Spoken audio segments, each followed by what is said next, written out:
Na sexta-feira, dia 18 de outubro, o presidente, ou, na verdade, ditador russo, Vladimir Putin, declarou que não virá ao Brasil para participar da cúpula do G20, que é o grupo que reúne as 20 principais nações do mundo e trata de diversos assuntos geopolíticos e econômicos. Isso se dá em decorrência de um pedido de prisão que há contra Putin por parte do Tribunal Penal Internacional. E a pressão do Ocidente sobre o governo brasileiro, no caso, chefiado por Lula, para efetuar, para concretizar a prisão do ditador russo em solo brasileiro. É claro que isso não é tão simples quanto parece. Lula é aliado de Putin, declaradamente, tomou partido,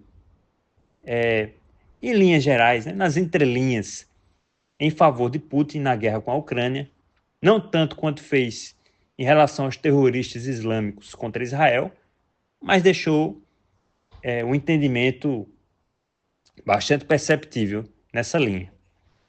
E, ao mesmo tempo, Lula e seus pares não têm interesse em desagradar as lideranças do Ocidente.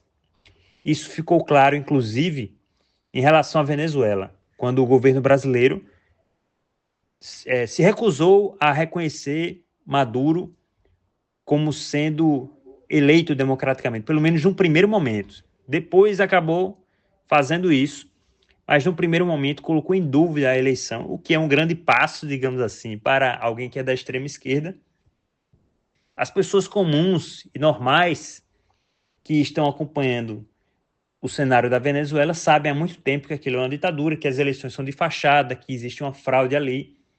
Mas para os pares da esquerda, isso não pode ser admitido em público, não pode ser confessado. E o governo Lula acabou indo um pouco nessa linha num primeiro momento. Isso não é por acaso. Lula sempre foi amigo e aliado, inclusive um grande aliado, mandando dinheiro público brasileiro para ajudar o regime ditatorial da Venezuela. Mas, de uns anos para cá, os posicionamentos de Lula mudaram.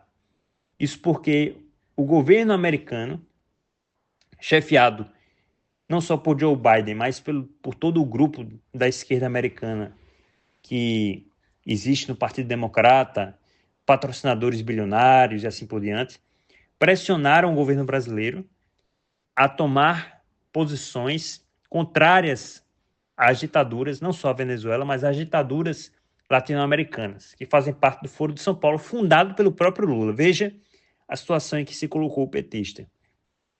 Obviamente, ele é muito mais simpático ao eixo globalista do Oriente, chefiado por Rússia e China, duas ditaduras, e também, por que não, o eixo islâmico.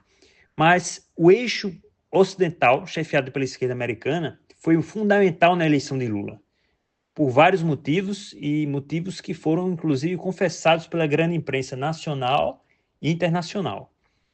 Então, é uma certa sinuca de bico, digamos assim, para evitar que o Brasil, no caso do governo brasileiro, ficasse numa situação desconfortável diplomaticamente, tendo que descumprir o Estatuto de Roma ou prender um aliado.